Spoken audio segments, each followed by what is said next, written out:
পরিমণি ও শেখ সাদির একটি ভিডিও সামাজিক যোগাযোগ মাধ্যমে ভাইরাল হয়েছে, যা নিয়ে নেটপাড়ায় সৃষ্টি হয়েছে আলোচনা সমালোচনার ঝড়। কে বা কারা ভিডিওটি পোস্ট করেছে তা এখন পর্যন্ত জানা যায়নি।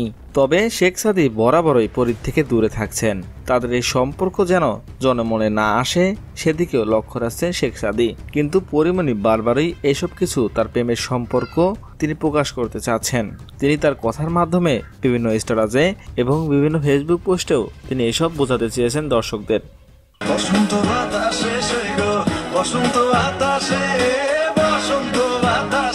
এদিকে আলোচিত চিত্রনায়িকা পরিমণি প্রেমের সম্পর্ক নিয়ে বরাবরই বেশ অকপট। ক্যারিয়ারের কোনো পর্যায়ে প্রেম বিষয়ে রাগঢাক ছিল না তার।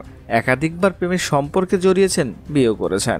সর্বশেষ চিত্রনায়ক শরীফুল রাজের সঙ্গে বিচ্ছেদের পর এবার তরুণ গায়ক শেখ সাদির সঙ্গে প্রেমে মজেছেন ঢলিউডের আলোচিত এই তারকা। তাদের দুজনকে একসঙ্গে ঘুরতে দেখা গেছে।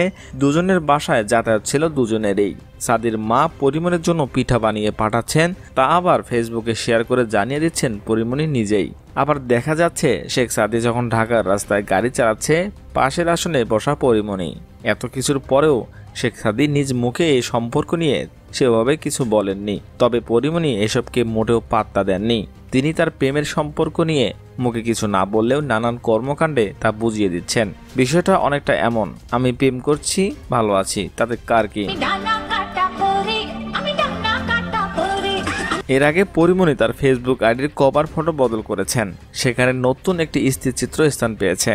পরিমণি ও সাদির ঘনিষ্ঠরা বলেছেন, কভার ফটোতে পরিমণি যার বুকে মাথা রেখেছে তিনি শেখ সাদি। মনের মানুষকে আস্তে আস্তে সবার কাছে পরিচিত করে তুলছেন ইশারা ও ইঙ্গিতে। তবে সাদিকে এখন পর্যন্ত এরকম কোনো কর্মকাণ্ড করতে দেখা যায়নি।